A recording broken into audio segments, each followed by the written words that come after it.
silakan dimulai. Dimulai aja ya. Ya. Oke deh, selamat malam teman-teman semuanya. Jadi selamat malam juga. Jadi kita kedatangan nih Kak Puspita. Oke, jadi sebelumnya mungkin aku mau kenalin dulu ya Kak Pus ya. Jadi selamat malam. Assalamualaikum warahmatullahi wabarakatuh. Salam sejahtera untuk semuanya. Om Swastiastu, Namo Buddhaya, salam kebajikan untuk semuanya.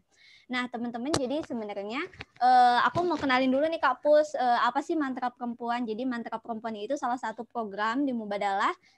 Kenapa sih dia namanya Mantra Perempuan? Jadi karena kita percaya kalau seandainya kalau mantra itu kan jadi sesuatu kata-kata yang punya kekuatan gitu ya. Nah, jadi kita mau mempercayai bahwa kata-kata perempuan juga punya kekuatan gitu, karena kan visinya Mubadalah juga iniin terkait perempuan gitu ya. Jadi ini juga udah episode ketiga. Episode sebelumnya itu udah ngobrol sama Teh Nisa, warga Dipura, tentang ekologi, ya pembangunan ekologi berbasis pesantren gitu. Kalian bisa lihat itu keren banget. Kemudian yang kedua sama Kak Filzah itu juga ngomongin tentang Omnibus Law, itu juga keren. Dan sekarang kita tentang kesehatan jiwa, pas banget nih di awal tahun. Oke, jadi begitu ya, apa sih latar belakang mantra perempuan.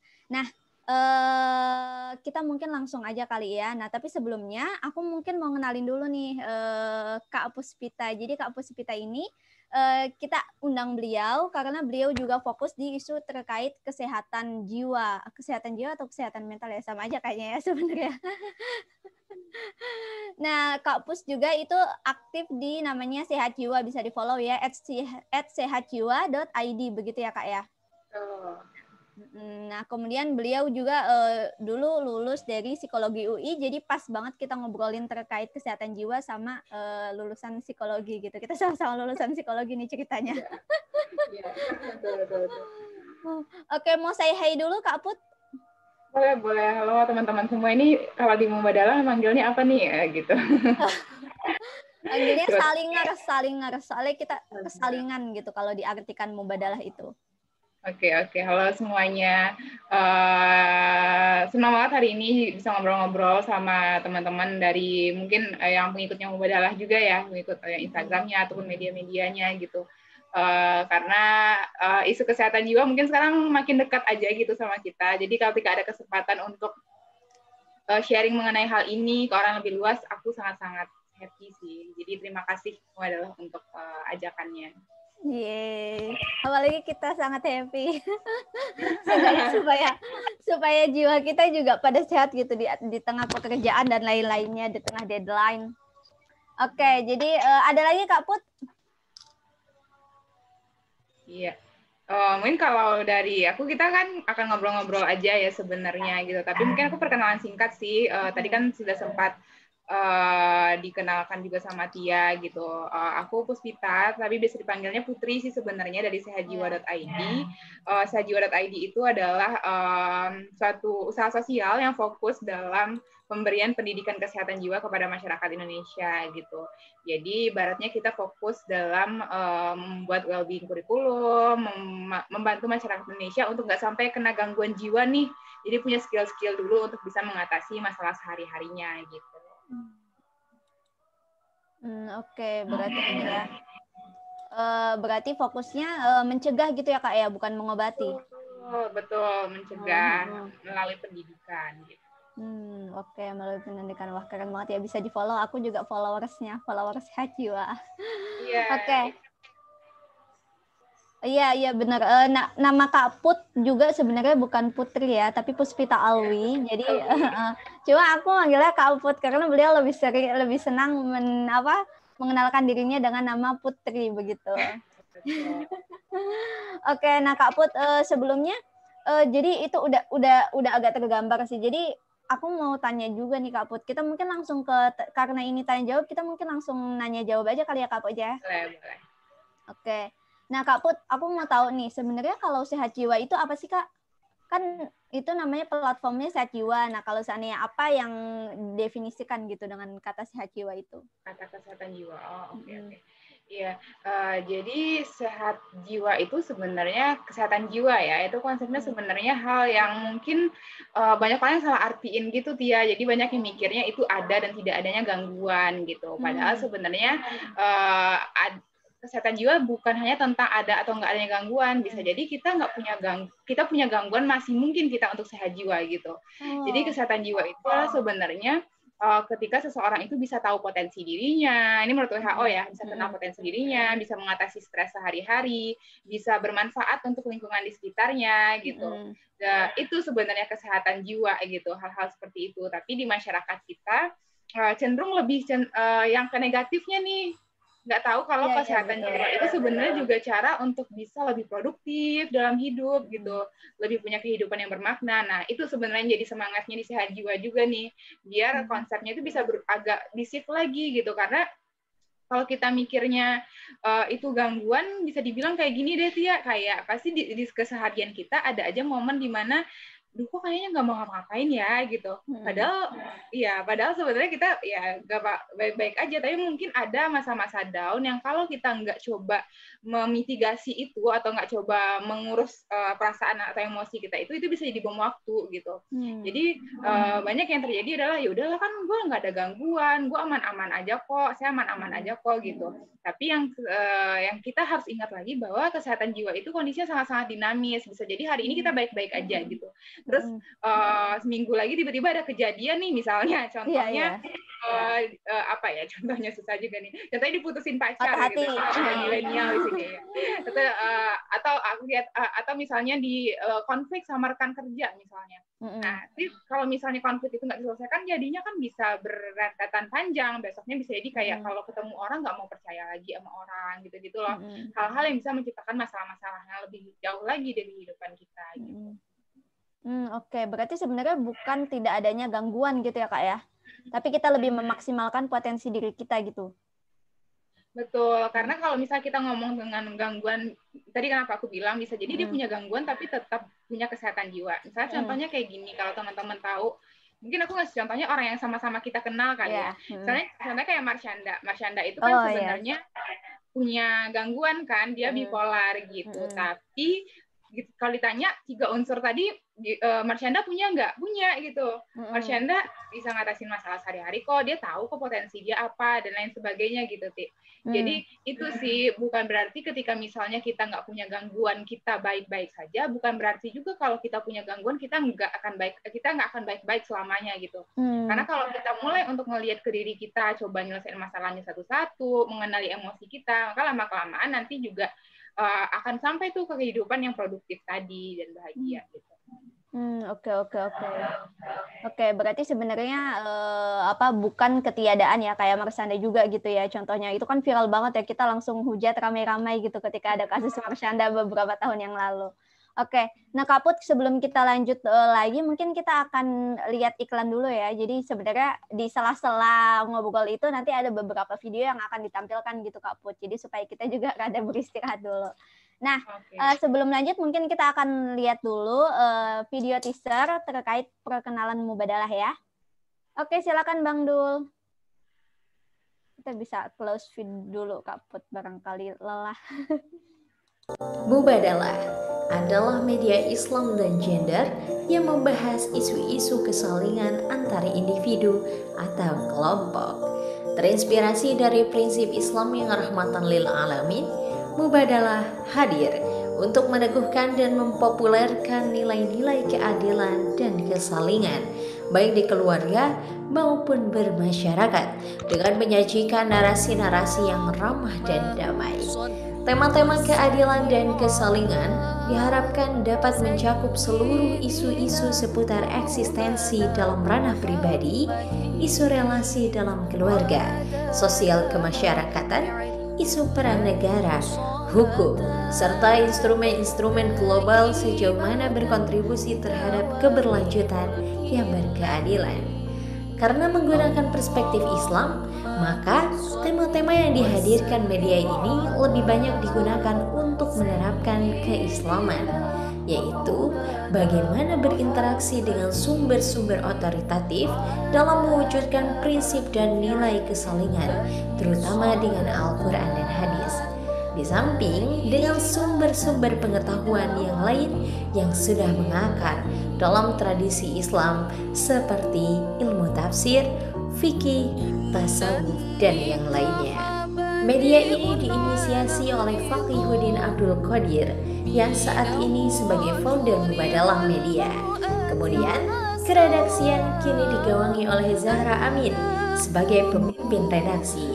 Ada Fatihah Yuliana sebagai staf media sosial, juga Abdullah sebagai videografer, serta Nurul Bahrul Ulum dan Tia Istiana sebagai konten kreator, Mimin Mukminah dan Mumu Mustafa sebagai manajerial, dan Zainal Fanani sebagai staf IT. Saat ini Mubadalah Media secara kelembagaan berada di bawah naungan Yayasan Fahmina. Mubadalah Media juga terbuka untuk berkolaborasi dengan lembaga-lembaga lain yang memiliki kesamaan visi. Beberapa kegiatan yang pernah diadakan oleh Mubadalah Media diantaranya Majelis Mubadalah yang tersebar di beberapa daerah di seluruh Indonesia dan luar negeri, Festival Mubadalah, Women Writers Conference, pelatihan kepenulisan yang bekerja sama dengan lembaga lain seperti Fahmina Institute, Aman Indonesia, dan pimpinan wilayah Fatayat Nahdlatul Ulama, Kementerian Agama, dan Sisters in Islam Malaysia, serta Halal Bihalal Mubadalah. Mubadalah Media secara resmi mengalami perubahan dari mubadalahnews.com menjadi Mubadalah ID pada tanggal 1 Agustus tahun 2020. Dengan perubahan nama tersebut, praktis mengubah semua nama akun di semua platform media sosial Mubadalah. Konten-konten di Mubadalah Media diproduksi dalam beberapa bentuk, yakni tulisan, infografis, dan video. Selain diproduksi oleh tim redaksi Mubadalah, konten-konten di Mubadalah Media termasuk kiriman dari para kontributor. Semua konten Mubadalah Media bisa Anda kunjungi di website mubadalah.id, juga bisa diikuti di berbagai platform media sosial seperti Facebook mubadalah.id, Instagram @mubadalah.id, Twitter @mubadalah_id, dan YouTube channel Mubadalah ID. Oleh karena itu, bersama Mubadalah ID, inspirasi keadilan relasi. Oke, itu jadi kayak video iklan gitu ya.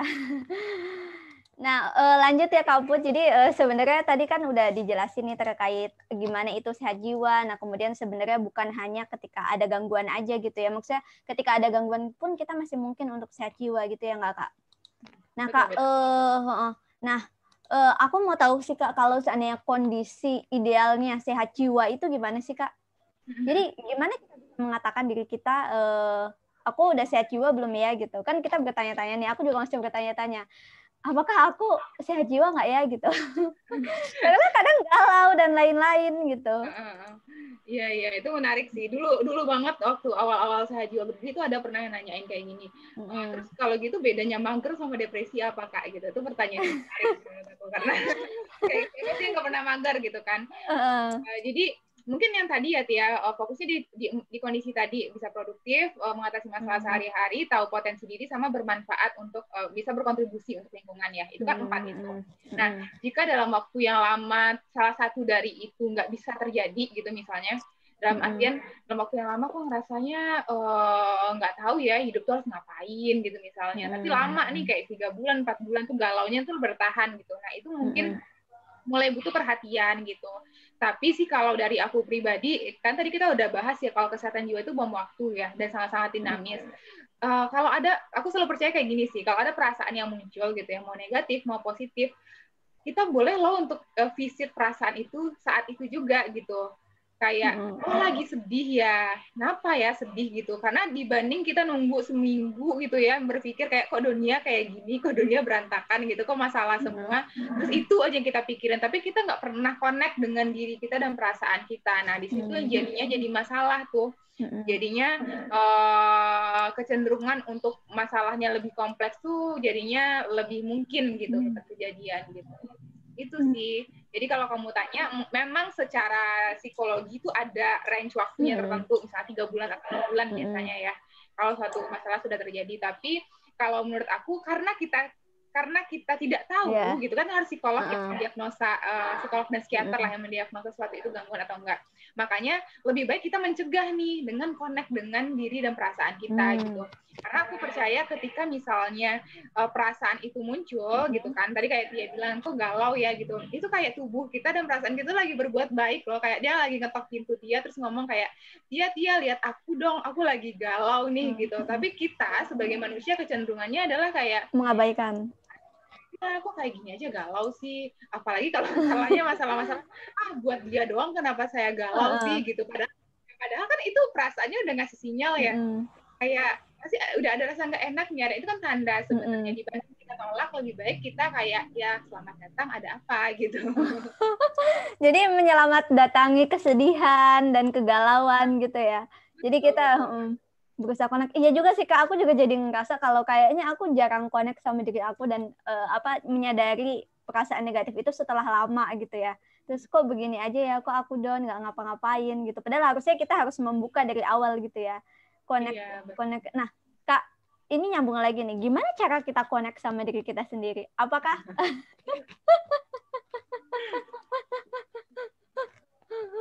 gimana tuh Kak? Ada nggak cara-cara khas gitu? Maksudnya aku juga kadang ya hidup aja gitu kan, jalan aja gitu. Maksudnya ya menjalani kehidupan seperti biasa gitu. Aku kita jarang punya waktu untuk tanya sama diri kita sendiri gitu. Nah, gimana caranya kita bisa connect Kak?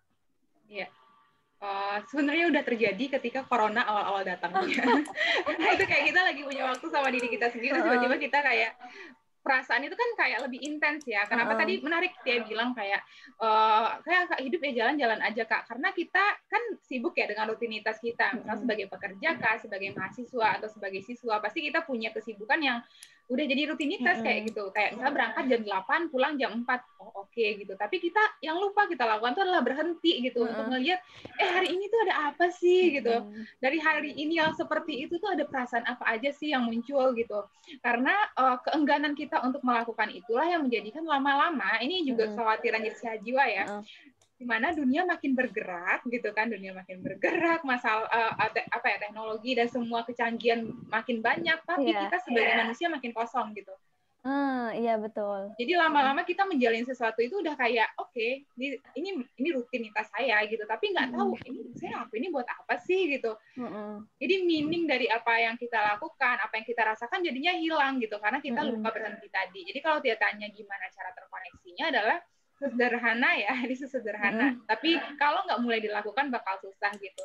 Sesederhana kayak kalau habis selesai satu hari kayak hari ini tuh jadi ngasih waktu 10 menit nih, atau misalnya kalau mau 5 menit dulu juga nggak apa-apa deh, 5 menit gitu untuk diam dan ngelihat hari ini ada apa aja ya gitu. Terus kalau orang yang lebih suka nulis mungkin bisa nulisin hari ini lagi ngerasa kayak gini gara-gara ini nih gitu. Misalnya hari ini lagi ngerasa senang banget gara-gara hadir di Mubadalah contoh gitu ya.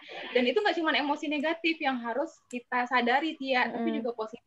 Kayak kita sama-sama adil gitu loh. Kecenderungan kita sebagai manusia kan memang sensitif ke perasaan negatif ya. Tapi sebenarnya kenapa kita jauh dari bahagia? Itu karena kita lupa ngelihat hal-hal kecil dan sederhana itu gitu. Jadi sama halnya dengan perasaan negatif yang kita sadari, perasaan positif itu pun harus, biasanya kalau dari aku sendiri itu aku bikin kayak catatan syukur, misalnya 3 hal baik yang terjadi hari ini gitu. Itu membantu banget sih untuk jadinya lebih menetralisir dan melihat kalau dunia itu sebenarnya nggak hitam putih aja kok, penuh warna dan totally okay kalau hari ini ngerasa bahwa bisa marah, bisa sedih atau bisa senang dalam waktu yang bersamaan misalnya. Oke. Berarti cara kita connect sama diri kita sendiri itu seenggaknya kita ada waktu untuk jeda gitu ya Kak ya. Jeda dulu gitu sebentar untuk nanyain ke diri kita apa sih yang terjadi hari ini. Dan sebenarnya kalau yang aku dapat berarti it's okay kalau kita merasa sedih gitu ya. Tapi juga harus adil, kalau kita bahagia juga harus kita inikan gitu. Jangan hanya fokus pada sesuatu yang menyedihkan gitu ya Kak ya. Iya betul. It's okay untuk merasakan emosi ya. Jadi kita harus menormalisasi sih. Jadi perbincangan tentang emosi itu kan jarang ya. Apalagi yang negatif ya. Ibaratnya itu kita sejak kecil kalau nangis aja orang tua kita akan bilang kayak anak mama kenapa, anak mama kan kuat, nggak boleh nangis gitu. Oh, Jadi iya. kita dibiasakan untuk tadi perasaan-perasaan itu tuh ditekan gitu. Jadi wajar, tapi ingat kalau wajar itu bukan berarti harus kita biarkan lama-lama, misalnya oh iya wajar sedih, terus ya udah sedih aja gitu 3 bulan, bukan kayak gitu. Setelah kita sadar itu wajar, yang harus kita lakukan adalah ngelihat, oh oke, ini sedih, habis itu ngapain ya gitu. Nah, kalau aku pribadi tadi kan dia nanya juga ya cara terkoneksi itu. Aku juga menggunakan cara misalnya aku jadi orang ketiga bagi diriku sendiri. Jadi orang ketiga. Jadi kayak gini. Jadi misalnya nih aku lagi ada masalah atau aku lagi ada sesuatu lah, nggak harus masalah. Aku lagi ada nggak nyaman tadi. Perasaan nggak nyaman tadi yang aku lakukan adalah aku keluar dari diri Putri ya, secara ya tanda kutip, untuk melihat ini kenapa ya, kok udah 2 hari 3 hari kok moodnya tuh down terus sih, kok dia nggak ada semangat buat buka laptop buat kerja misalnya. Nah, dengan keluar tadi aku jadinya lebih objektif, ngelihat oh wajar ya ternyata Putri kayak gitu karena lagi banyak yang dia pikiran dan nggak tahu mulai dari mana. Contohnya kayak gitu tuh. Ibaratnya tuh kayak gini deh, kayak kita lagi ada masalah curhat sama teman, biasanya teman kita kan lebih kayak oh oke, jadi masalah kamu itu ya, lebih cepat kan kayak gitu. Nah, kalau kita jadi orang ketiga buat diri kita juga bisa tuh kayak gitu. Lihat bahwa wajar ya iyalah habis kayak gini makanya dia sedih gitu. Oke. Berarti selain mungkin kalau tips dari Kak Putri secara pribadi, selain mungkin kita tadi bikin catatan seenggaknya 5 menit sehari gitu ya, atau ya diem mikirin jeda dulu, juga kita keluar dari diri kita gitu ya Kak ya, kalau supaya kita lebih objektif gitu untuk ini. Iya sih, itu kayaknya itu jadi tantangan juga buat aku jarang sekali. Aku jadi kepikiran yang Kak Putri tadi bilang, bahwa dunia kita kan sekarang semakin cepat, teknologi semakin canggih. Kita kayak nggak diizinkan sekalipun untuk melihat diri kita gitu. Jadi selalu ada informasi yang begitu banyak dan lain-lain gitu. Dan itu kayaknya tanpa jeda gitu. Jadi ya emang saatnya kita untuk berhenti gitu ya Kak ya. Bukan hanya itu aja gitu di tengah dunia yang cepat. Itu kelihatan, kenapa aku bilang itu kelihatan sistem kitanya yang memang rusak ya dalam tanda kutip, itu karena lihat deh pas corona terjadi awal-awal kan banyak yang masalah di keluarga lah, masalah kita tidak bisa langsung oke dengan perubahan sistem kerja lah gitu. Itu karena kita udah selama itu membiarkan masalah itu terjadi, tapi kita nggak pernah ngunjungin gitu. Jadi ketika misalnya anggaplah sama pasangan contohnya ya, mungkin ada sini yang udah berkeluarga, terus tiba-tiba kayak oh dia gitu ya, itu bukan karena dia kayak gitu hari itu, bisa jadi udah dari setahun yang lalu, tapi kita lupa gitu ngelihat semua gitu, karena kita lupa berhenti. Jadi kan kebanyakan orang kan sukanya kabur dari masalah ya dia ya. Jadi karena nggak nyaman tadi kabur dari masalah. Jadi bukan hal aneh sebenarnya ketika masa-masa pandemi ini ternyata masalah hidup makin banyak, bukan hal aneh sebenarnya, karena tadi kita lagi dikasih ruang untuk berhenti tadi, untuk melihat secara penuh perubahan apa yang terjadi di diri kita gitu. Oke, berarti sebenarnya kayak corona juga kita dipaksa berhenti gitu ya Kak ya? Betul. Karena kayaknya itu inian dari Tuhan, karena kita orang Islam gitu ya. Jadi mungkin kita percaya terhadap Tuhan gitu, bahwa karena mungkin itu Tuhan tahu kalau kita kebanyakan terus berjalan aja, nggak pernah berhenti, nggak pernah menengok dalam diri kita sendiri gitu. Jadi perubahan-perubahan yang terjadi nggak kita notice gitu ya. Oke, itu menarik banget tuh Kak. Nah Kak, kalau seandainya ini sendiri Kak, tapi menurut Kakak berarti kondisi sehat jiwa itu kondisi yang ketika kita menerima segala apa yang ada dalam diri kita gitu ya? Ini banyak orang yang juga jadinya tuh sangat menerima ini secara utuh. Aku selalu percaya, di jiwa pun kita selalu percaya kalau semua hal itu harus dipelajari itu dari berbagai sisi. Bukan berarti menerima itu kan harus terima semua gitu. Contohnya kayak gini Tia, aku pernah tuh dapat ini kan, terus dapat kasus lah ya intinya. Terus dia mengatakan bahwa iya saya udah nerima diri, tapi kenapa ya saya tuh tetap nggak happy dan lain sebagainya. Bedakan ya, menerima itu hanyalah langkah awal, bukan langkah akhir gitu. Jadi menerima itu untuk sadar bahwa oh saya tuh kayak gini, oke. Dan itu boleh loh dilanjutkan dengan pertanyaan, tapi saya nggak suka, saya harus apa gitu. Banyak orang yang bilang kayak penerimaan itu total aja gitu sih. Jadi kayak misalnya pasrah gitu ya. Terima kan sekarang lagi hype banget tuh self-accepted kan diri gitu. Jadi seakan-akan tuh langsung kayak oh iya yang penting menerima kan, aku udah nerima semuanya. Tapi kalau ditanya masih kesinggung nggak nih, contohnya masih kesinggung nggak kalau ada orang yang mengatakan, misalnya kalau aku pribadi mengatakan kamu tuh apa ya, susah juga ya, mengatakan kamu Kecil tidak atau kecil atau tidak mudah bergaul gitu, masih tersinggung gitu, berarti ada sesuatu yang dilakukan dong gitu. Dan kalau itu masih bisa diubah ya diubah. Misalnya kayak gini aku tuh bukan orang yang bisa ngomong depan umum dulu banget, tapi aku ngerasa aku butuh untuk punya itu karena ternyata aku suka sharing gitu, tapi aku nggak tahu skill aku harus ngapain gitu. Nah, ketidaknya aku menerima fakta bahwa aku tidak mampu, tapi aku menerima fakta juga bahwa aku butuh. Jadi aku proses untuk mengambil skill-skill yang aku butuhkan tadi gitu. Jadi jangan diterima plek-plekan juga gitu. Jadi kalau kamu tanya kuncinya ada di mana, kuncinya sebenarnya menjadi jujur aja sih sama diri sendiri. Yang kita lupa itu sebenarnya jujur sih. Jujur kalau misalnya sesuatu itu kita butuhkan, sesuatu itu nggak kita butuhkan gitu. Iya betul. Betul ya Kak Eji. Aku juga lihat yang misalnya kita lagi rame gitu ya, penerimaan diri, kemudian orang ya nggak apa-apa dong gendut gitu. Kemudian tapi setelah itu dia galau gitu seandainya. Nah tapi kan berarti proses menerima itu bukan satu langkah akhir ya, sebenarnya ada langkah selanjutnya. Kalau kita happy dengan menerima diri dan merasa cukup, ya udah gitu. Tapi kalau seandainya menurut kita itu ada tantangan baru, berarti ya kita harus berlanjut bertumbuh gitu ya. Iya, menerima itu langkah awal kita biar bisa berproses gitu. Jadi bukan tujuan akhir gitu. Tujuan akhir kita bukan itu. Tujuan akhir kita punya hidup yang bermakna, yang bahagia.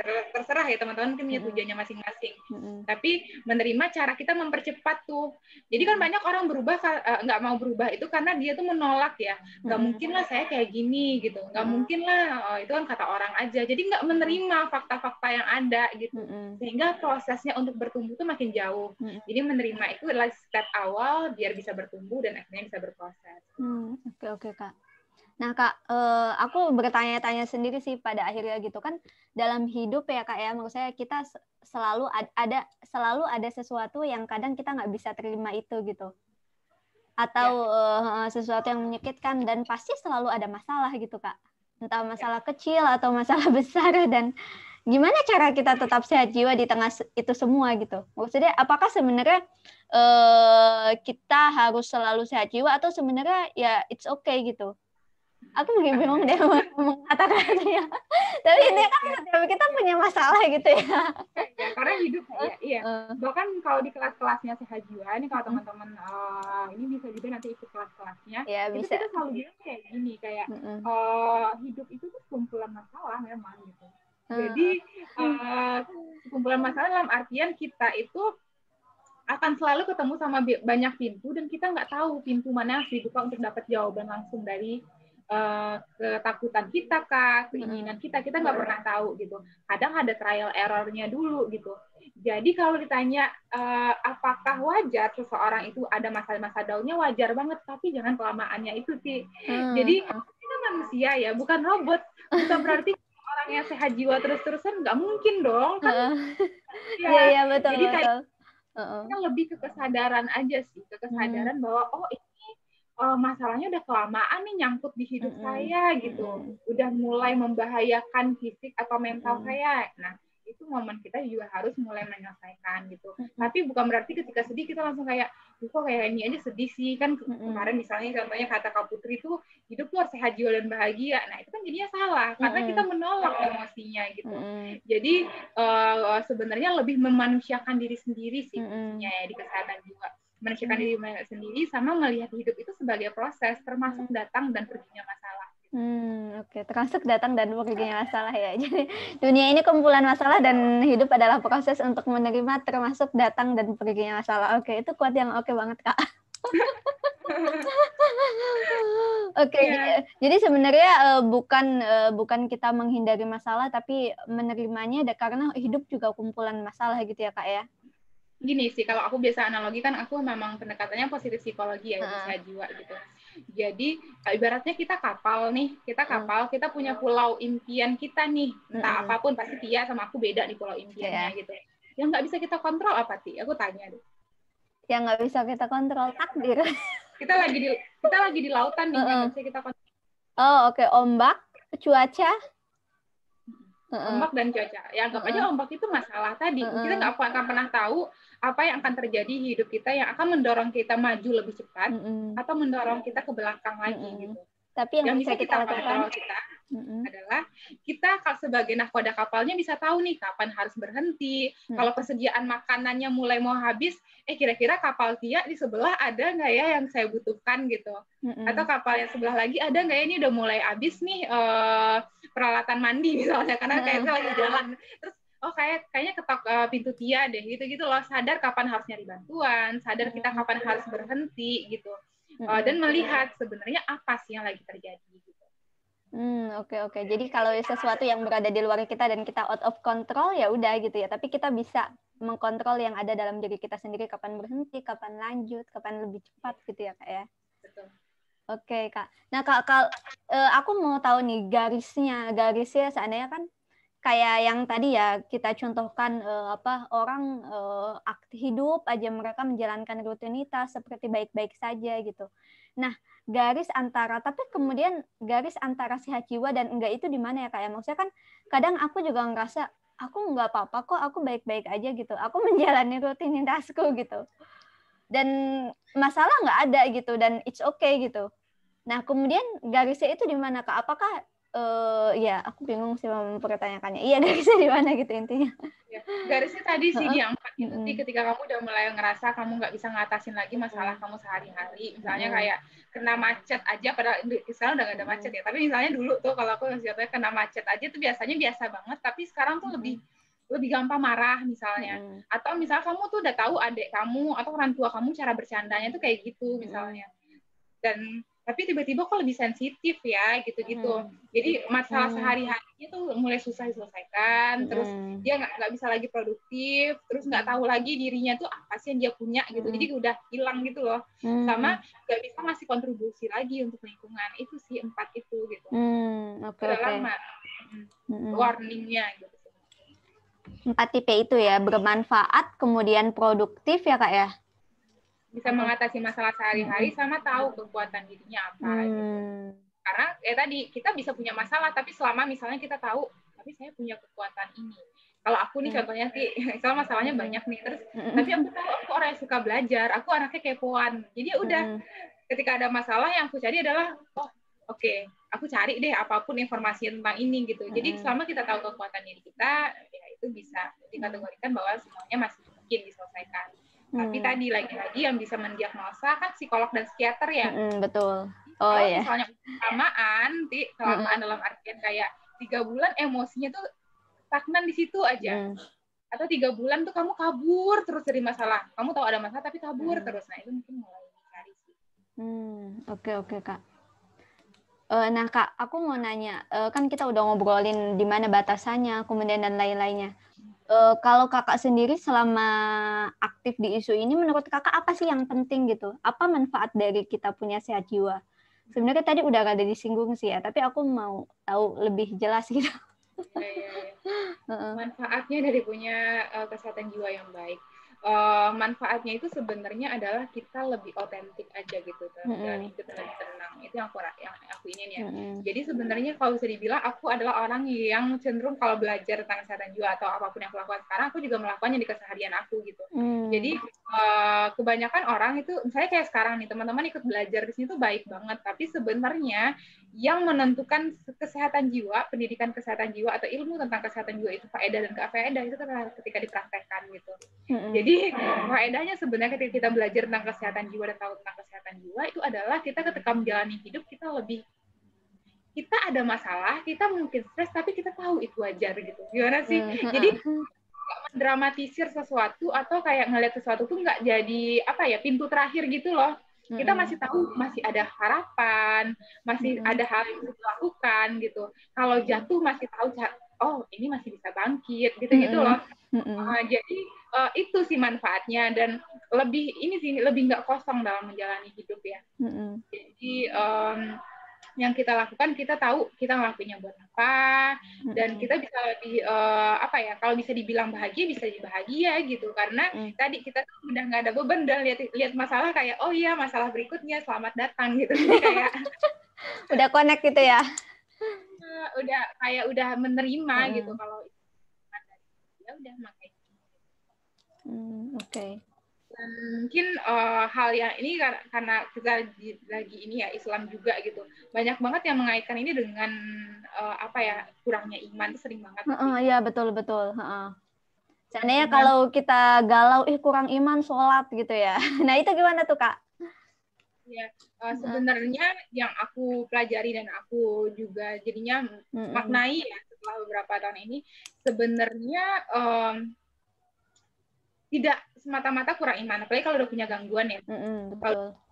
Tapi sebenarnya secara teorinya punya keyakinan ya bahwa ada sesuatu yang lebih di atas dibanding kita. Ini kita bukan membahas tentang hal-hal teknis seperti misalnya kegiatan keagamaan ya, misalnya salat, tapi lebih kepada keyakinan bahwa ada sesuatu ya, itu tuh sebenarnya membantu kita untuk lebih menerima tadi sebenarnya. Iya. Menerima bahwa ya udah ada hal yang nggak bisa kita kontrol gitu. Itu membantu untuk kesehatan jiwa. Tapi apakah tidak mempunyai itu akan membuat kita punya gangguan jiwa? Itu enggak juga. Jadi mungkin korelasi ke arah tadi tuh. Kalau kita punya bantu, tapi misal orang gangguan jiwa itu belum tentu sepenuhnya itu karena dia nggak punya iman. Gitu. Karena bisa ada masalah di otaknya, ada masalah-masalah lain. Gitu. Oke. Jadi sebenarnya mungkin ada hal positif ketika kita mempercayai ada sesuatu yang berada di atas kita gitu ya, kayak misalnya kita percaya Tuhan gitu dan lain-lain. Itu membuat kita kayaknya lebih legowo gitu. Oh ya udahlah, udah takdir gitu ya. Untuk sesuatu yang nggak bisa kita usahakan lagi gitu. Tapi itu juga nggak berkorelasi ketika kita ngobrolin, iya sih banyak banget ya Kak ya, seandainya aku lihat kasusnya, oh kamu kurang sholat nih, harusnya sholat gitu. Atau seandainya orang-orang Islam nih, seandainya ada penyakit ya, mereka pasti ruqyah, tahu nggak Kak itu? Itu masih di daerah dulu, pernah di daerah satu daerah gitu ya, dan itu memang agak pedalaman. Dia ngomong kayak gini, dia kok bercerita tuh kayak tadi, mungkin bisa Mas berhenti, terus misalnya mungkin nulis gitu ya, atau apa, terus dia ngomong kayak gini, ngapain kayak gitu, kan saya bisa aja doa gitu kan, dan lain sebagainya. Sebenarnya aku bilang kayak gini, jadinya ya jawabannya, saya menuliskan itu kan kalau ini kita juga harus pintar-pintar nih sebagai edukator juga kadang, karena kalau saya menuliskan itu biar nanti saya doanya bisa lebih spesifik, Mas, kan di Islam jadi itu sih, karena ya, kalau kita benar-benar ngatain bahwa salah misalnya melakukan ritual itu nggak bisa dijawab oleh ritual keagamaan, ya ada orang yang memang bisa menjawab percaya hal tersebut gitu ya. Kenapa? Karena ya tadi keyakinan sih sebenarnya. Kan keyakinan itu tuh berpengaruh berapa persen ya untuk sesuatu itu bisa berubah sebenarnya gitu. Sugesti gitu ya Kak ya. Ini bukan itu, sama kayak kita makan obat, mungkin obatnya nggak ada apa-apanya, tapi karena yakin itu obat buat batuk, besoknya batuk misalnya gitu loh. Jadi itu sih.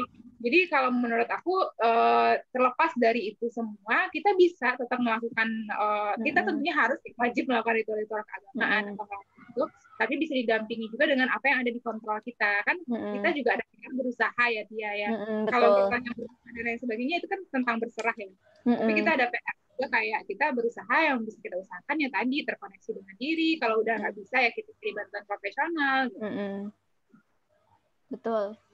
Ya Kak, kalau di Islam juga kan ada sebenarnya sufism gitu kan, katanya kalau seandainya kita nggak pernah bisa mengenal Tuhan, kalau kita belum mengenal diri kita gitu. Nah kan sebenarnya itu juga connect to ourselves gitu ya, tahu oh ada rasa sedih gitu.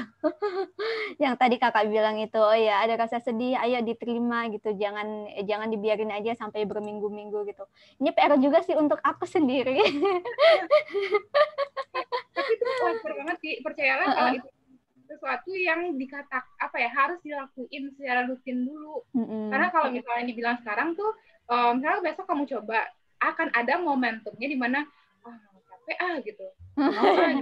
Nah, tapi yang penting sebenarnya lebih memanusiakan diri aja sih. Kalau capek nggak mau itu ya udah, karena kan tuh habit baru ya. Nah, besok-besok kayak tapi mau coba lagi deh connect gitu. Jadi jangan jadikan beban prosesnya. Oke. Berarti sebenarnya kita udah nemu tips ya, tapi jangan jadikan beban karena mungkin kita juga manusia yang kadang udah capek dan akhirnya ngerasa capek gitu ya kayak kalau kita jadiin itu beban gitu. Kalau bisa gitu sebenarnya sederhana ya. Kita tuh ada kelas, selalu ada quote penutup bahwa kita manusia, tugas kita memang memanusiakan manusia, tapi jangan lupa juga untuk memanusiakan diri kita sendiri gitu. Jadi ya udah di situ gitu. Jadi bukan superhero yang seakan-akan semua tuh harus selalu seperti itu. Karena kita punya emosi loh yang nggak bisa kita kontrol segitunya. Ada orang yang bisa melukainya gitu contohnya ya. Iya. Ada pikiran kita yang juga bisa ngawang kemana-mana gitu. Jadi ketika itu ya disadari aja kalau pikiran itu ada dan perasaan itu ada. Wah, itu menarik banget, Kak. Jadi kita sebenarnya kita juga disuruh connect ke dalam diri kita, tapi juga jangan kita disuruh memanusiakan manusia, tapi juga jangan iniin diri kita gitu ya. Jangan mempush terlalu diri kita gitu. Wah, itu PR banget nih buat aku. Noted. Nah, sebelum kita lanjut lagi mungkin akan ada iklan lagi ya, Bang, dulu ya. Ya. Jadi ini kita penuh dengan iklan-iklan gitu. Jadi kayak acara TV. Oke. Supaya istirahat juga. Oke, silakan iklan dulu barangkali ya. Oke.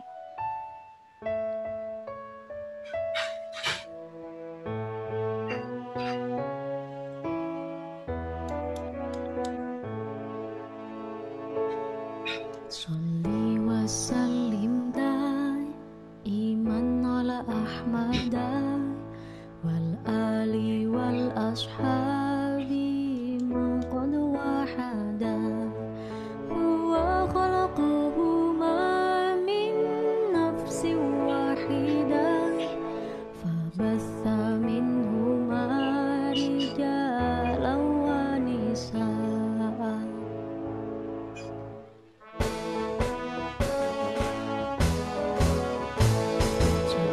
وسلم دائما على أحمد والآل والأصحاب من قد وحدا هو خلقهما من نفس واحدة فبث منهما رجالا ونساء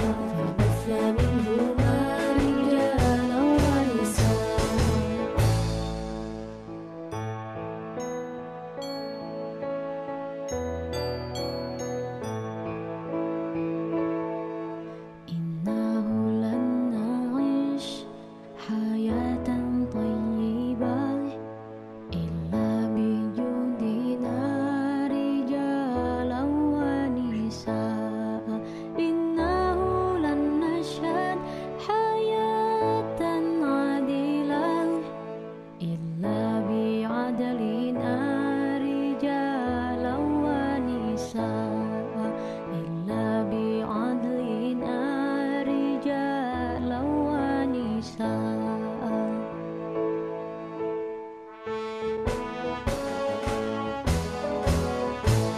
صل وسلم دائما على أحمد والآل والأصحاب من قد وحدا هو خلقهما من نفس واحدة فبث منهما رجالا ونساء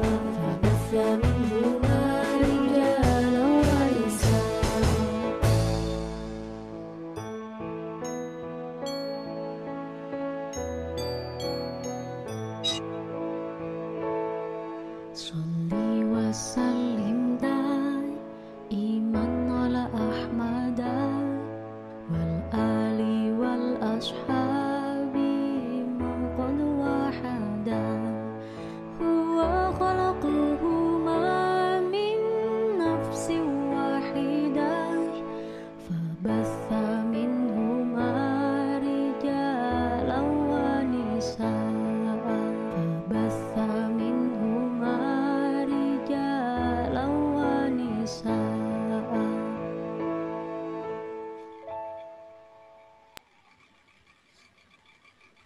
Oke. Jadi sebelum lanjut, aku mau jelasin dulu tadi video tentang KUPI. Itu adalah Kongres Ulama Perempuan pertama mungkin di dunia kali ya, yang dilakukan di 2017. Jadi sebelumnya kan Kongres Ulama itu kebanyakan didominasi oleh laki-laki ya. Jadi ini Kongres Ulama Perempuan pertama gitu. Oke, nah kita lanjut lagi di kesehatan jiwa. Tadi sebenarnya kita lagi flow banget gitu. Nah, Kak, kalau tadi kan sebenarnya udah nih yang skala kecil gitu ya, kita tahu gimana cara. Nah, Kak, menurut Kakak sendiri kan kalau misalnya, kalau di Indonesia itu gimana, Kak, kesehatan jiwa di Indonesia menurut Kakak? Secara skala besarnya gitu, Kak. Jadi kita bukan hanya meneropong yang kecil, tapi tahu yang besar. Jadi gini sih, banyak orang berpikir bahwa masalah kesehatan jiwa itu hanya masalah individu. Sampai lupa kalau sebenarnya banyak masalah-masalah sosial yang terjadi di sekitar kita itu juga karena kegagalan kita sebagai individu menyelesaikan masalah itu gitu. Jadi memberikan dampak untuk munculnya masalah-masalah sosial yang ada. Dan masalah-masalah sosial tadi yang tidak termitigasi dengan baik membuat individu-individu juga kehilangan dirinya gitu. Nah, interkoneksi itu yang kadang lupa dilihat secara holistik nih oleh kita sebagai yang lebih besar ya sistem gitu. Karena di Indonesia sendiri kesehatan jiwa masih sangat-sangat tabu, masih sangat-sangat hal yang lebih kegangguan perspektifnya. Jadi kalau dilihat sebagai ini tuh usaha untuk bahagia, untuk punya hidup bermakna tadi itu masih susah banget, masih PR gitu ya.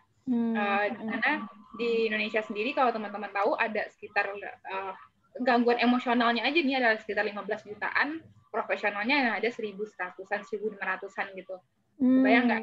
Itu gapnya kayak gitu. Gimana orang yang kayak kita nih masih bisa hadir di kelas kayak gini, tapi ya butuh bantuan profesional misalnya, atau butuh untuk didengarkan ceritanya, itu kan masih nggak ini ya. Dan kita tidak teredukasi dengan baik tentang bagaimana kita bisa jadi pendengar yang baik, contohnya gitu-gitu loh. Jadi kurang banget pendekatan sistem sebenarnya di isu kesehatan jiwa gitu, pendekatan komunitas gitu-gitu, pemberdayaan. Jadi dulu kalau boleh cerita juga sebenarnya bahkan Sehat Jiwa berdiri pun karena itu sih sebenarnya. Dan ini kan tadi Mbak Dalla kan perempuan ya. Jadi dulu tuh kita konselor-konselor kekerasan perempuan sebenarnya. Oh iya. Nah, jadi kita dengarkan itu curhatan-curhatan yang kita ngerasa kayak, kok ibu ini udah 10 tahun dapat kekerasan misalnya, itu baru datang ya ke kita gitu. Nah, itu tadi, segitunya masalah kesehatan jiwa nggak dilihat sampai ternyata tuh masalahnya sepele, kayak dia tuh merasa bahwa ya udahlah, besok masalahnya selesai juga gitu. Jadi misalnya nih konflik sama suami, jadi besok udah 10 tahun, baru tuh nggak tertolong lagi, baru akhirnya cari bantuan gitu. Jadi perspektif pendekatan yang kayak tadi sih, gimana ngeliat kesehatan jiwa itu bukan sebagai obat, tapi sebagai investasi loh untuk punya hidup yang lebih oke gitu. Itu yang masih belum ada sebenarnya di Indonesia. Dan memang masih sangat banyak sih PR-nya, terutama ya banyak lah kalau kita bahas ini bisa panjang banget, soalnya ada PR di kebijakan, ada PR di profesional, dan banyak banget gitu. Tapi kurang lebih itu di mindset kita sebagai masyarakat yang harus mulai diubah sekarang. Melihat kesehatan itu bukan sebagai obat, tapi sebagai investasi kita untuk hidup yang lebih baik dan produktif. Oke. Jadi sebenarnya kurang banget interkoneksi gitu ya Kak ya. Dan sebenarnya kan kalau kayak Kakak tadi bilang, sebenarnya masalah-masalah yang besar itu sebenarnya dari masalah-masalah kecil yang dibiarkan menumpuk gitu ya, berapa lama gitu. Padahal hal-hal itu harusnya ya kita bisa connect dan halo ada apa gitu ya. Ke kesedihan dan lain-lain gitu. Wah, itu menarik Kak. Berarti sebenarnya ada juga, dan sistem belajar kita kalau kita lihat juga di sekolah kita kayak nggak pernah diajarin ya Kak ya hal-hal begitu. Hal untuk mendengarkan, hal untuk oh ya sedih, padahal itu kita selalu bawa ke diri kita gitu, selalu sepanjang hayat gitu, tapi kita nggak pernah diajarin itu gitu. Iya, itu juga sih. Jadi Sehat Jiwa kan memang mengembangkan wellbeing kurikulum ya. Kita pernah bikin kelas bahagia namanya. Jadi di situ emang ada kayak kita bikin kelasnya beneran kayak gitu, kayak menjadi pendengar yang baik, terus kayak sakit hati itu wajar gitu-gitu loh. Mengenal emosi, gimana kalau harus marah, ke remaja juga. Dan menariknya adalah ada remaja yang sangat-sangat bahkan dia sempat mengatakan kayak gini, Kak, biasanya dulu saya kalau ada masalah saya mikirnya kayak gini, mati aja kali ya gitu. Atau iya, betul. aja kali ya. Tapi habis itu dia ngomong 2 tahun setelah kelas itu diberikan, aku nelfon lagi, gimana kamu sekarang? Nah, sekarang aku kalau ada masalah, aku mulai mikir, ya udah nggak apa-apa, besok pasti akan lebih baik lagi gitu. Nah, hal itu yang sebenarnya harus diedukasi, karena kalau kita ngomongin sekolah bahkan ya, nilai jelek itu nggak sesederhana karena bodoh loh sebenarnya. Gitu. Karena kita nggak bisa keeping up dengan pelajaran dan sebagainya, banyak loh faktor-faktor lain gitu. Masalah-masalah yang ada yang kita pikir itu masalah ya karena misalnya nih dia karena lemah aja gitu, makanya dia digituin orang tuh sakit contohnya gitu. Ya nggak bisa, kita nggak bisa loh meng-compare masalah-masalah, misalnya dia dapat nilai C misalnya nangis bombay misalnya, aku dapat nilai C itu biasa aja, bisa jadi gitu kan, dia tuh nggak pernah dapat nilai C selama ini, jadi nggak bisa bilang kayak ya udah sih lulus ini aku juga C gitu, nggak bisa kayak gitu gitu.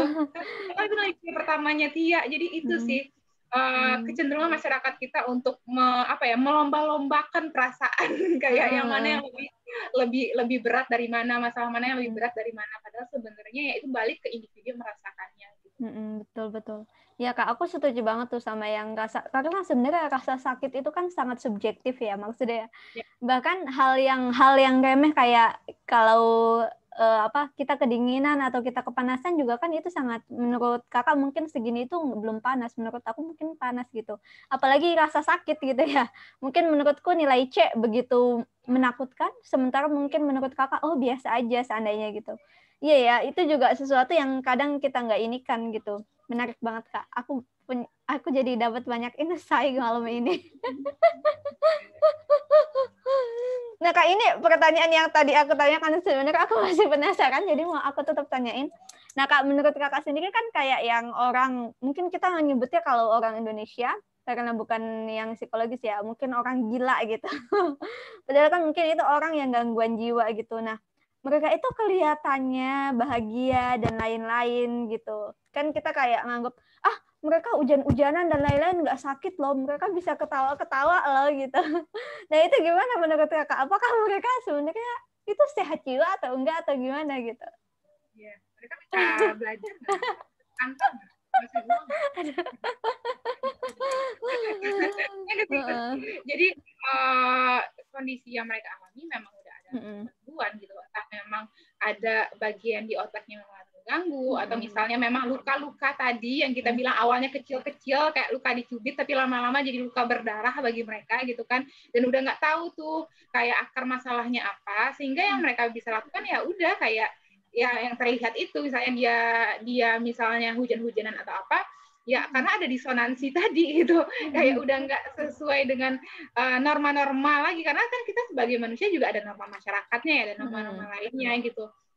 Dan kalau dia bilang apakah mereka bahagia, iya mungkin mereka bahagia karena tadi pasti masalahnya kalau lebih sedikit dalam tanda kutip ya. Ibaratnya kalau kamu ke kantor dan nggak ke kantor aja deh, kayak ke kantor ketemu deadline misalnya, ketemu teman yang ternyata nanti konflik atau apa. Tapi ini kan sekarang kayak misalnya itu kan kebanyakan di panti-panti ya, panti-panti atau ada di tempat-tempat perawatan. Kalaupun di jalanan pun mereka memang cenderung lebih bebas aja gitu, nggak ketemu orang kan, nggak sering ya, jadi sering bergesekan lah. Jadi kalau bisa dibilang apakah bahagia, tapi pertanyaannya emang kamu mau punya hidup yang kayak gitu gitu, hidup misalnya tidak bisa berproduktif, tidak bisa produktif, tidak bisa menghasilkan kontribusi, ya kalau mau ya monggo.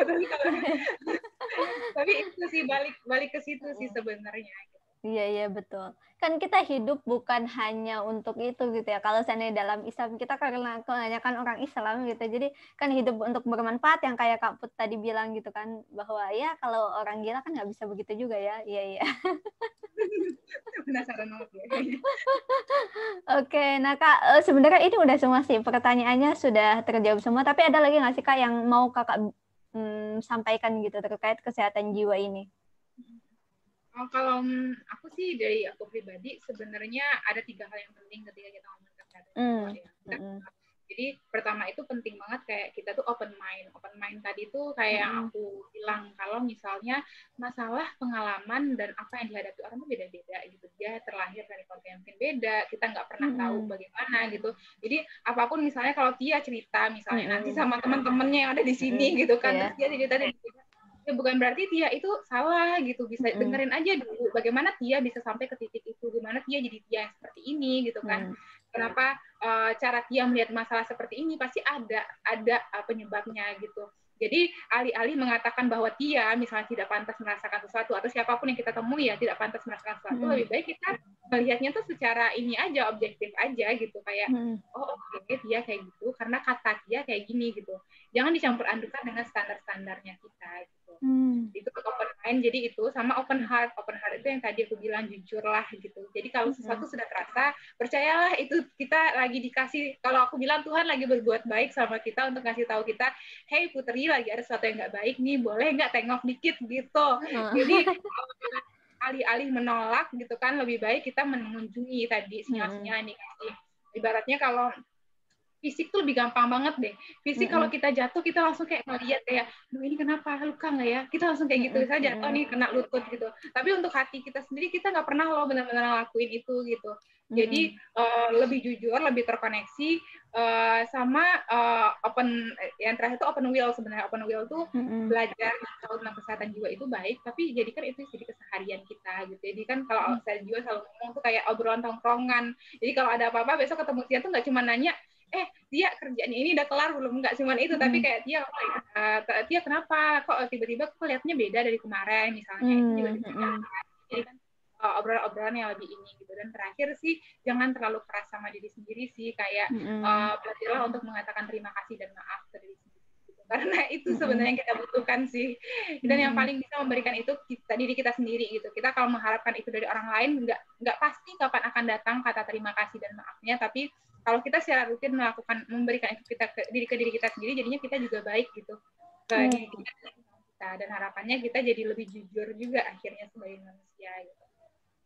Oke. Berarti ada 3 hal yang dalam kesehatan jiwa ini penting, kayak open mind, kemudian open heart, dan open will ya Kak ya. Jadi kalau open mind itu kita objektif, kemudian kalau open heart itu ya kita kalau ada sedih ayo datang, bukan ayo datang ya, halo selamat datang gitu ya.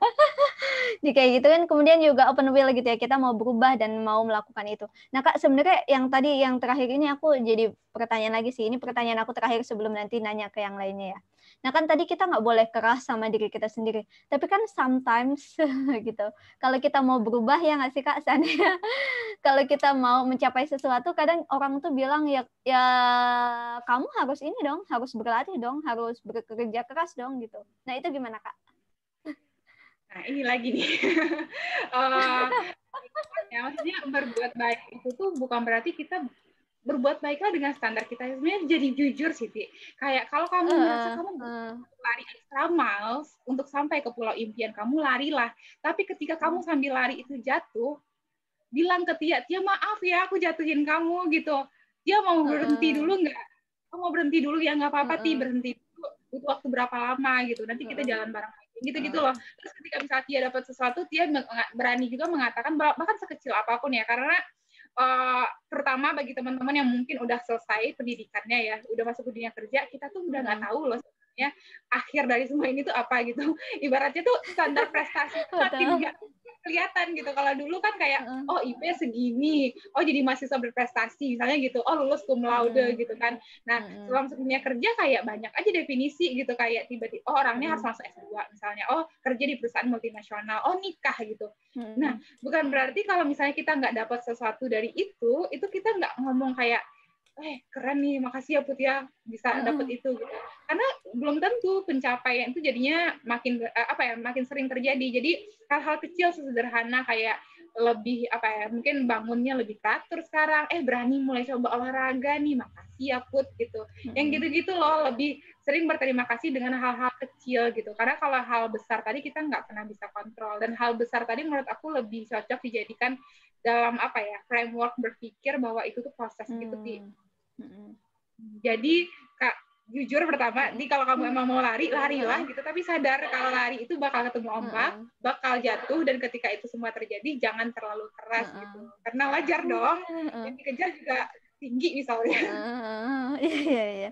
Oke, jadi kalau menurut kita lari itu yang terbaik ya larilah, tapi kita harus tahu kemampuan diri kita, dan kalau jatuh ya it's okay, kita tahu konsekuensinya gitu ketika kita memilih untuk lari gitu ya Kak ya. Dan jangan lupa connect dan jujur itu ini ya. Oke, wah itu menarik banget. Ada lagi Kak, sebelum kita ke pertanyaan ini ada yang nanya ini di chat box. Itu dulu sih dari aku, nanti kita tanya jawab aja. Oke. Nah, ini ada pertanyaan dari Labib Sarif ya. Aku bacain aja Kak ya. Jadi dia bilang gini, saya ini penyintas salah satu gangguan mental. Tadi sebenarnya kita udah obrolin nih. Jadi bagaimana sih cara meningkatkan kesadaran kesehatan mental di Indonesia bahwa orang yang terkena gangguan mental itu bukan karena lemah iman atau ibadah, tapi itu memang penyakit karena biopsikososial. Jadi akhirnya sering ada stigma terhadap orang dengan gangguan mental dihakimi. Padahal saya masih ibadah. Saya sudah didiagnosa oleh psikiater dan psikolog gitu. Ini ya itu. Gimana tuh Kak? Kita jawab dulu. Ini pertanyaan sering banget datang ke aku, dan aku akan bilang ini tugas kita bersama. Aku tahu menjadi penyintas saja itu sudah sudah suatu tantangan gitu ya, apalagi di dunia yang seperti ini gitu. Ada yang sadar bahwa ini sesuatu yang normal gitu, sesuatu yang wajar gitu kan, dan sesuatu yang kayak menjadi penyintas pun bahkan masih bisa berkarya gitu kan. Nah, hal-hal kayak gitu kan memang masih belum teredukasi dengan baik ya. Aku orangnya selalu percaya kalau semua ini perjalanan kesehatan jiwa Indonesia itu snowball effect berjangka panjang sih. Kalau kamu tanya tadi aku misalnya di kesehatan jiwa akan lari sprint atau lari maraton, aku akan bilang aku lari maraton. Capek gitu ya kalau sih. Dengan segala polemiknya tuh sesusah itu gitu. Jadi aku akan mengatakan aku minta maaf gitu kalau misalnya kondisi kesehatan jiwa Indonesia sekarang tuh masih nggak ideal gitu. Karena masih PR banget jujur gitu. Dan kita sebenarnya memang tugas kita sebagai orang-orang yang sudah mengetahui tentang ini yang pelan-pelan mengedukasi masyarakat gitu. Karena organisasi kesehatan jiwa kan juga mulai banyak ya sebenarnya. Tapi kalau misalnya ini tidak mereka jadikan fokus juga gitu untuk menyampaikan bahwa punya gangguan itu masih bisa loh punya hidup yang juga berfungsi selama misalnya mendapat penanganan medis misalnya. Nah itu yang penting kita transfer gitu. Dan tadi soal itu bukan hanya tentang kurang iman. Nah, kalau kamu tanya bagaimana caranya, mulailah percakapan-percakapan tentang kesehatan jiwa menjadi obrolan tongkrongan kayak tadi. Misalnya Tia jujur ngomong, Kak aku lagi sedih deh gitu. Misalnya Labib tadi ya, Labib kalau ada kelompok amannya, kelompok yang Labib kira kayaknya aku bisa terbuka di sana ini. Jadi kan itu suatu tempat yang memang terkoneksi lagi dengan perasaan-perasaannya. Dan bisa dimulai dengan menanyakan juga perasaan orang-orang sekitarnya. Karena pasti orang jadi mikir, wah dia merhatiin perasaan ya. Jadi besok lama-lama tuh dia pun ke orang lain juga nanya kayak gitu. Karena kalau kalau misalnya cuma aku yang nanya dia kayak, Ti gimana sekarang perasaannya gitu. Ya udah sampai situ aja perubahannya Ti. Iya. Jadi nggak akan kemana-mana. Karena aku pun jujur kalau ditanya nih tentang hal itu, aku bisa bilang sistemnya serusak itu. Bahkan kebijakannya memang belum terlalu baik. Jadi ya, yang hanya bisa kita lakukan adalah mengedukasi 3 atau 4 orang di sekitar kita untuk mengatakan bahwa oke, kayak gini loh yang terjadi sebenarnya. Dan membuktikan, misalnya kayak kamu penyintas, aku sangat apresiasi kamu udah mencari bantuan dan lain sebagainya. Perlihatkanlah juga bahwa ternyata efek kamu dengan kamu mencari bantuan, kamu bisa hidup baik-baik aja kok gitu. Lama-kelamaan akan kelihatan kalau oh ternyata ini ya gitu. Labib masih oke ya contohnya kayak gitu-gitu. Karena mengubah stigma itu bukan hal yang mudah. Dan itu udah diperjuangkan bahkan di Sehat Jiwa ya Tia. Itu udah diperjuangkan dari 2018. Kalau ditanya tuh kenapa Sehat Jiwa namanya Sehat Jiwa dan Bahagia, kenapa tagline kita kamu pantas bahagia, padahal kita ngomongnya Sehat Jiwa, karena itu kita mau masyarakat Indonesia ngelihat kesehatan jiwa nggak cuma tentang yang negatif aja, tapi tentang usaha untuk hidup yang lebih produktif. Bahkan ketika kamu punya gangguan sekalipun, kamu masih punya peluang untuk bisa punya itu. Iya betul. Jadi kita jarang banget ngomongin psikologi, maksudnya sehat jiwa secara positif gitu ya, tapi kebanyakan negatif, gangguan mental dan lain-lain gitu. Dan akhirnya itu ini kan. Dan kalau yang masalah yang tadi, yang Labib itu lebih baik ya jadikan obrolan tentang kesehatan jiwa ini jadi obrolan tongkrongan gitu. Iya juga ya, kita jarang.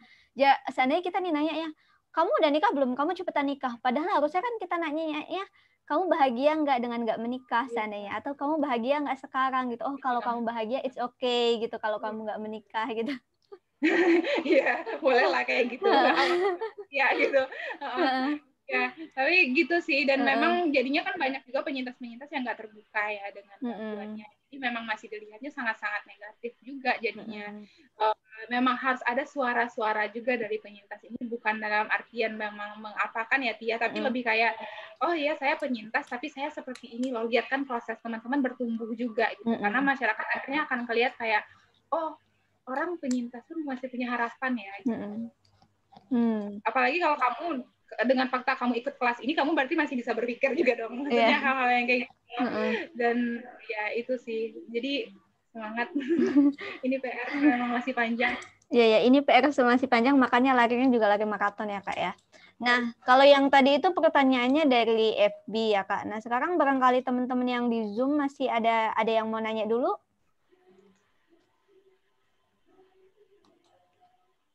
Atau senang menjadi pendengar? Atau kalau seandainya mau nanya bisa ke chat box. Nah setelah ini mungkin kita mau dengerin satu video lagi. Kalau teman-teman mau ada yang nanya dan nggak mau ngomong bisa chat box. Kalau nggak ada berarti nanti langsung kita ke penutupan aja gitu ya Kak ya. Boleh. Oke, begitu ya Labib Syarif. Semoga cukup ini. Dia nggak ada di sini, jadi dia nontonnya dari Facebook dan ini di pertanyaan lewat sana. Oke, mungkin sebelumnya video dulu kali ya Bang Dul. Oke.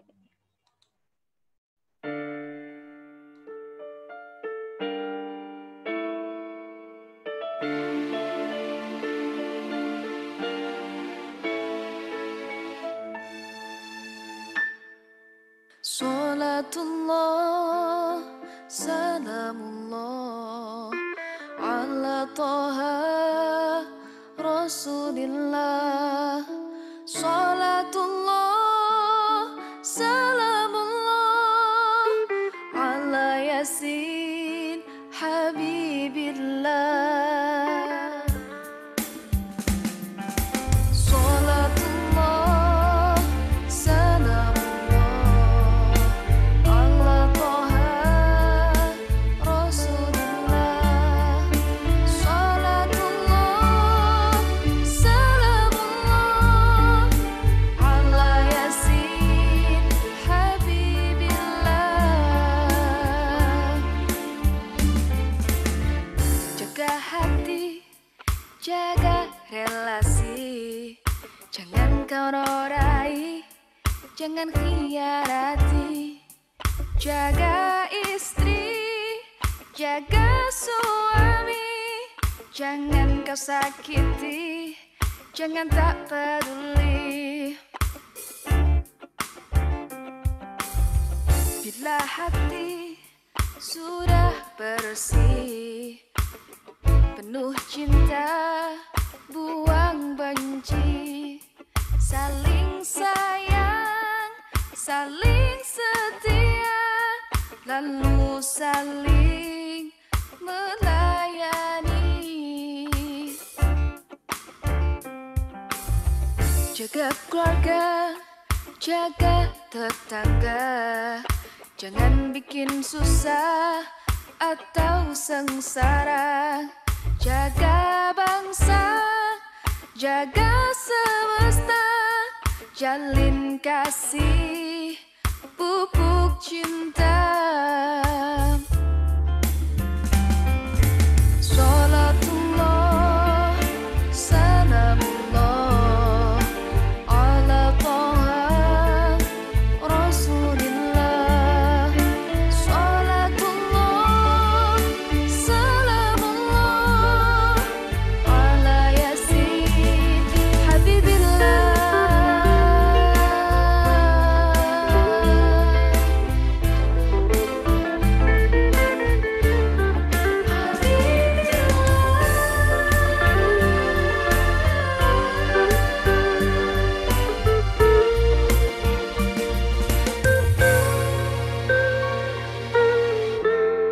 Bila relasi adil mengayomi, mudah sinergi, tidak hierarki, kerjasama saling jaga, tua menyayangi, muda menghormati.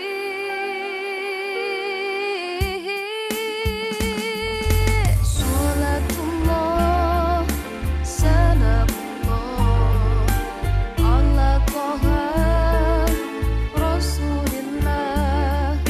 Salatullah, salamullah ala Yasin Habibillah.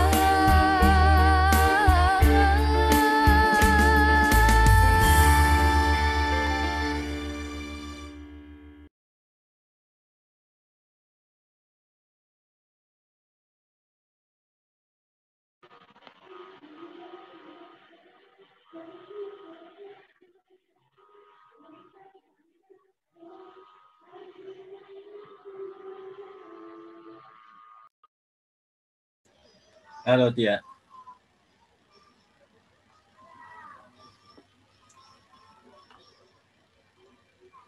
Halo Tia, speakernya masih. Oh ya, suaraku jelas nggak Bang Dul? Tadi aku rada freeze ya. Oke, jelas. Ya.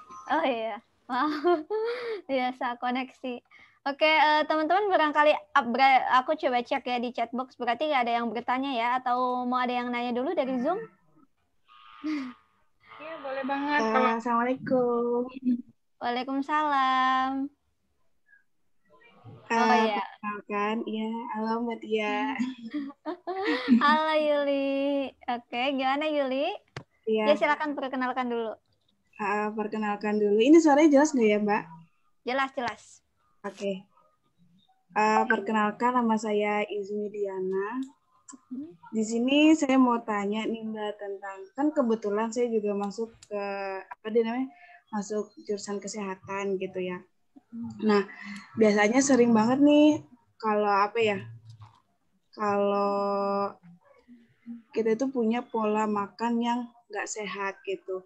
Kan ada juga beberapa faktor secara psikis gitu kan. Contohnya kayak misalkan orang stres itu ada yang cenderung makan lebih banyak atau juga ada yang cenderung makan lebih sedikit. Misalkan makan lebih sedikit itu kan pasti mengkonsumsinya itu makanannya nggak sehat gitu. Atau contoh lainnya misalkan sering banget nih kita temui kalau misalkan ada orang yang begadang terus makannya snack di tengah malam gitu kan. Nah, terus kandungan gizinya juga pasti nggak sehat, bisa berdampak buruk juga bagi kesehatan. Nah, kalau dari saya sendiri kan pasti ngingetinnya edukasi tentang bahayanya makanan gitu kan. Nah, tapi nggak semua orang juga mau menerima edukasi tentang makanan. Kalau misalkan dari psikologinya itu kita harus gimana gitu Mbak buat ngingetinnya? Oke, berarti cara untuk mengingatkan kalau seandainya contohnya mungkin kalau sedih banget gitu ya atau gimana? Iya, misalkan kayak stres lah, misalkan mikirin tugas atau ya biasanya kalau misalkan orang begadang juga kan ada ada hormon yang membuat kita pengen makan di tengah malam gitu, Mbak. Nah, maksudnya kalau misalkan dari psikologi itu kita harus mengontrol diri atau mengatur stres biar nggak stres itu gimana gitu, Mbak. Oke. Ya. Langsung dijawab Kak Put atau? Jadi bener banget sih tadi yang paling bisa ini adalah kaitan juga ya kesehatan mental sama kesehatan fisik, bahwa ada orang yang stres ya kebanyakan juga jadinya punya pola-pola kesehatan fisik yang juga berpengaruh lah gitu ke kesehatan fisiknya gitu. Paling gini sih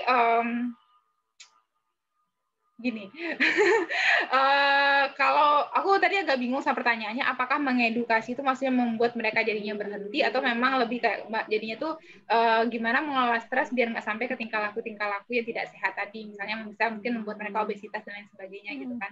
Tapi tadi aku jawab pertanyaan terakhirnya aja kali ya, bagaimana jadinya stres kita bisa kita kelola, itu ya pertanyaannya. Bener kan aku dulu, stres kita bisa kita kelola sehingga tidak kayak gitu. Sebenarnya caranya itu adalah ini yang dilakukan sebenarnya kalau di Sehat Jiwa ya, kita tuh punya support group yang namanya Ruang Jiwa gitu. Jadi setiap minggunya itu kita ada check-in gitu, check-in dalam artian kita tuh bercerita lagi nih masalah kita yang dalam satu minggu yang kita lakukan apa gitu, yang jadi masalah, jadi kendala apa yang akan dilakukan untuk mengatasi itu gitu. Dan itu mereka dapat feedback juga dari teman-temannya, jadi ibaratnya tuh kayak dapat dukungan kalau yang mereka rasakan wajar gitu, dapat validasi lah atas perasaannya mereka gitu. Nah, ini sih yang mungkin butuh dilakukan juga nih gitu kalau untuk mengelola stres ya, karena stres itu bisa datang kapan aja kayak aku bilang tadi. Tapi kalau kita terkoneksi, kita jadinya tahu kalau lagi ada stres nih. Ini tuh bukan masalah saya lagi suka makanan yang makanan yang nggak sehat nih, suka makan coklat, bukan lagi tiba-tiba ngefans banget sama coklat nih kayaknya, tapi memang kok jadi berlebihan ya makan coklatnya. Contohnya kayak gitu tuh. Nah, ketika sudah mulai berlebihan tadi, kita harus melihat apakah ini karena ada sesuatu yang nggak sehat dengan fisik saya atau dengan mental saya. Kalau dengan mental, cara untuk mengelolanya tadi ya udah sebutin tadi, terkoneksi, terus kayak misalnya cari bantuan, karena sebenarnya dibutuhkan orang ketika lagi ada masalah itu cuman sederhana kok, orang yang mengatakan bahwa apa yang dia rasakan wajar, yang kedua adalah orang yang mengatakan that's okay gitu, itu lingkungan yang positif ya. Yang kedua adalah mengingat lagi bahwa ketika pun dia jatuh gitu ya, dia tuh masih punya loh momen positif di hidupnya dia yang pernah dia bangkit gitu. Dia tahu kalau kekuatannya apa sih, dia masih punya kekuatan diri nggak sih terlepas dari masalah-masalah yang ada. 3 itu sebenarnya, dan 3 itu yang harus dikelola dan dikenali agar apapun jenis stres yang kita hadapi, kita ingat kalau itu nggak akan bertahan selamanya gitu. Itu sih. Jadi kalau ditanya bagaimana caranya, lihatlah habitnya itu, tanya aja ke kayak kamu kan orang kesehatan juga ya, tanya aja misalnya ke pasien atau apanya, tanyain itu udah berapa lama gitu. Emang dari dulu suka coklat, contoh ya aneh banget sih, tapi kan orang psikologi biasanya bertanya gitu. Bertanya dan memastikan kalau misalnya mereka menyadari sendiri, oh iya ya Mbak, dulu saya nggak sesuka itu sih sama coklat. Kenapa ya saya sekarang hampir tiap hari kalau nggak makan coklat perasaannya nggak tenang, misalnya gitu. Karena banyak orang akhirnya untuk mencari comfort atau kenyamanan itu tuh mengalihkannya tuh Ke dengan makanan gitu ya, hal-hal yang nggak disadarin gitu ya. Kayak kok tuh suka banget ya gigit-gigit es atau minuman dingin, oh, udah kayak gitu terus ya, kalau nggak minuman dingin harus ada yang kurang gitu. Nah, itu momen kita harus melihat sebenarnya kenapa nih kita jadi bentuk habit kayak gitu gitu. Mulai kalau kayak itu nggak sehat ya bagi kita gitu. Iya. Karena yang kayak tadi yang kita bahas juga sih, bahwa kita tuh kayak nganggep oh it's apa ya berjalan aja gitu sesuai rutinitas kita, padahal sebenarnya ada sesuatu dalam hati kita yang halo harus kayak gituin gitu. Karena tadi pemindahannya itu bisa hal-hal yang kayaknya masih oke aja. Contohnya kayak tadi tuh makan coklat gitu kan, kayaknya ya udah lah makan coklat, gue lagi suka coklat aja kali ya gitu. Tuh tadi kayak minuman dingin boba-bobaan itu nih kayaknya gitu suka gitu, terus enak juga kok gitu. Tapi lama kelamaan sebenarnya bobanya mulai ngerasa biasa aja gitu. Kok masih ada boba di hidupku, aku aneh. Hari belum bisa ditutup kalau belum ada boba, contohnya gitu. Momen berhenti tadilah yang mengingatkan kita bahwa ini mulai bukan tentang bobanya enak nggak enak nih. Ini tentang saya nih yang mulai mencari kenyamanan dari hal-hal yang luar diri saya gitu. Iya, bisa hal begitu, kita mencari kenyamanan dari luar diri kita dengan cara sesuatu yang nggak kita sadarin, kayak minum boba dan lain-lain, makan es krim atau yang terlalu banyak gitu. Oke. Tapi kalau misalnya mood kita sangat bergantung, jadinya kalau nggak ada mampus hidup saya gitu kan. Dan kalau menyadari itu awal kita tetap menjaga kesehatan jiwa kita sebenarnya. Sadar aja tuh kalau misalnya boba ini bukan lagi tentang dia saya suka ini, tapi udah lebih dari itu gitu. Malah kita masih bisa minum boba sambil nulis saya hari ini merasa sedih. Seenggaknya ada jeda. Oke, berarti itu ya Kak ya, jeda itu, dan mungkin kita bisa nanyain, dan kadang orang yang ditanya itu yang tadi Kak Put bilang, bahwa ketika dia punya masalah dan kita tanyain, dia cuma mau mendengar bahwa ini wajar kok, it's okay gitu, kamu bisa bangkit lagi gitu. Wah, itu sesuatu yang iya banget. Oke, nah makasih ya. Apakah sudah cukup menjawab, Diuli? Iya, udah bisa Mbak. Tapi mau nanya satu lagi nih. Berarti kalau misalkan kita lagi stres atau apa gitu ya, kalau misalkan melampiaskan ke makanan, itu tuh baik nggak ya? Sebenarnya gini, kalau lagi stres itu respon manusia itu memang ada 3. Ada freeze, ada flight, ada fight. Mungkin dia juga. Jadi freeze itu kan kayak kalau ada apa-apa kita diem aja. Misalnya nih aku lagi stres, aku duduk aja di kosan atau aku tidur gitu, ngomong main bodo amat. Gitu kan. Nah, ada yang kedua lagi tuh flight. Flight itu kayak tadi ke makanan kah atau nonton drama Korea misalnya. Udah mulai ini nih kayak rutin banget nih, kayak lebih hidup kalau di drama Korea ya dibanding menjalani kehidupan lain gitu kan. Terus yang ketiga itu fight. Fight itu yang tadi kayak kita ada masalah apa nih? Kenapa gitu kan? Kita ada. Nah, respon orang beda-beda dan setiap responnya tuh wajar. Misalnya kalau Tia adalah tipikal orang yang freeze, wajar gitu. Untuk misalnya ada masalah yang kayak memicu stres ya di Tia, terus Tia kayak udah gini, nggak apa-apa, sehari 2 hari ya boleh gitu. Itu kita juga harus bilang ke diri kita, diri kita nggak baik-baik aja, kasih dia waktu untuk baik-baik aja lah gitu.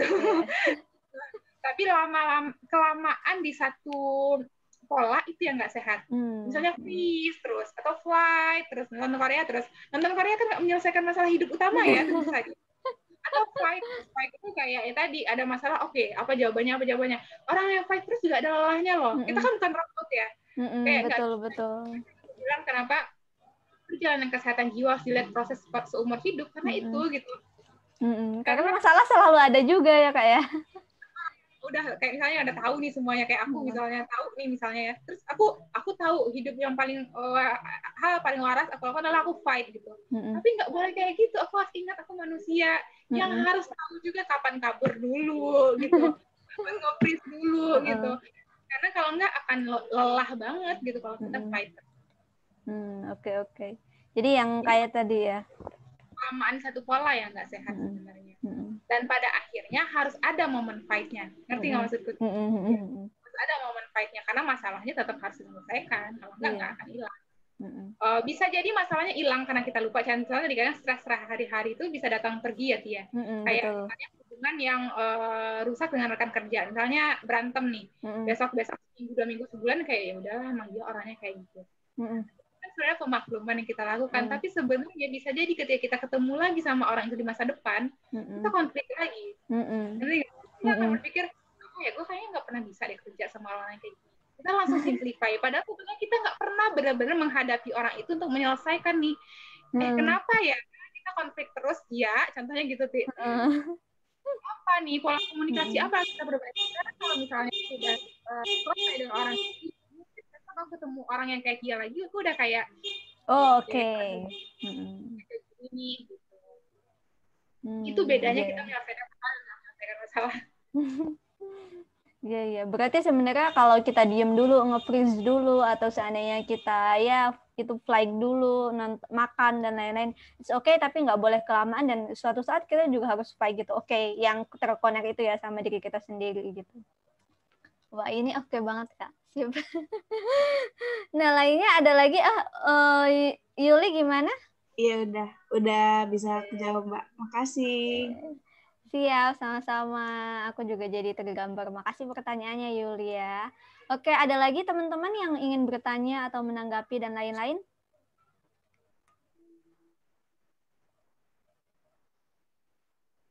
Oke, kita tunggu dulu. Kayaknya nggak ada ya? Mungkin nggak ada? Oke. Mungkin malu-malu. Aku juga kadang kalau di Zoom tuh suka malu-malu gitu loh. Oke, teman-teman. Tapi, gimana Kak? Ya, betul banget, sering kayak gitu. Suka malu-malu, diem-diem mendengarkan.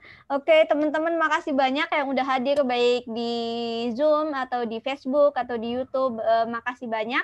Nah, mungkin sebelum terakhir mau ada ini dulu Kak, apa closing statement? Oke. Kalau dari aku intinya gini sih, aku kan selalu bilang kalau hidup itu tuh ya beneran sekumpulan masalah aja gitu. Jadi jangan berpikir sekali kita bisa menyelesaikan sesuatu, besok kita nggak akan ketemu lagi gitu ya. Bisa jadi ketemu lagi gitu. Banyak orang yang akhirnya berhenti berproses karena dia berpikir, kok gue balik lagi ya ke sini gitu. Dia mikir, ya udahlah emang gue nggak bisa kali ya gitu. Padahal sebenarnya mungkin memang belum benar-benar selesai. Jadi kalau di Sehat Jiwa yang kita percayalah semua proses kita mengenal diri, mengenal masalah, dan mengenal apa yang terjadi di hidup kita itu proses kita bertumbuh. Proses kita berkembang. Jadi alih-alih melihat itu sebagai tujuan akhir, mengenal diri kita secara utuh sebagai tujuan akhir, jadi kita proses bertumbuh. Karena setiap hari bertambah di hidup kita, pengalaman hidup kita juga bertambah, masalahnya juga baru lagi. Jadi jangan menganggap bahwa hidup itu mencari momen di mana tidak ada masalah sama sekali. Iya, betul. Masalah baru akan selalu datang. Jadi yang bisa kita lakukan adalah melihat ke diri kita itu. Nah, mungkin kalau teman-teman memang nanti ada yang merasa butuh ini, jangan ragu juga untuk hubungi Sehat Jiwa juga sih. Kita bisa bertumbuh bersama di situ. Dan terakhir, selalu percaya bahwa teman-teman semua pantas dan berhak untuk bahagia. Sip. Tadi juga di Facebook ada yang komentar kalau mereka sudah ikut membership Sehat Jiwa katanya. Jadi dan teman-teman bagi yang membutuhkan atau bukan ini ya apa dan lain-lain bisa hubungin ya ke @sehatjiwa.id. Di sana juga ada support system yang kita bisa ini ya, yang di ruang jiwa itu, yang kita bisa saling ngobrol dan lain-lain, saling mengingatkan, check in, check out gitu dan lain-lain. Oke, jadi sebenarnya kalau aku rangkum ini banyak banget insight yang masuk ke dalam diri aku gitu. Jadi kalau yang paling aku dapat sendiri secara pribadi itu bahwa kita harus terkoneksi sama diri kita sendiri gitu. Segala sesuatu yang terjadi ya it's okay, wajar, dan coba dengarkan gitu. Halo, bagaimana? Kesedihan? Apakah mau datang gitu? Oke, jadi paling itu yang aku dapetin, dan silakan teman-teman juga mendapatkan mengambil rangkumannya sendiri-sendiri. Tentu saja Kak Putri itu bukan pemuas, jadi jangan puas, terus mencari, terus belajar, terus berproses. Karena tadi Kak Put juga bilang bahwa hidup ini adalah kumpulan masalah gitu ya Kak ya, jadi nggak mungkin kita terhindar. Jadi ya tetap berproses dan tetap ini. Oke, mungkin udah ya Kak, ada lagi Kak yang ingin disampaikan? Oh, sudah oke. Nah, jadi pertanyaan terakhir jadinya adalah temanya. Jadi 2021, sudahkah kamu sehat jiwa, teman-teman? Jangan lupa sehat jiwa ya. Kalau mau sehat jiwa, silahkan follow IG @sehatjiwa.id. Makasih banyak Kak Put atas hari ini. Terima kasih teman-teman yang sudah hadir di Zoom, di Facebook, atau di YouTube. Semoga kita sama-sama belajar dan sama-sama punya keinginan untuk terus memperbaiki sehat jiwa. Selamat malam semuanya. Makasih banyak Kak Put.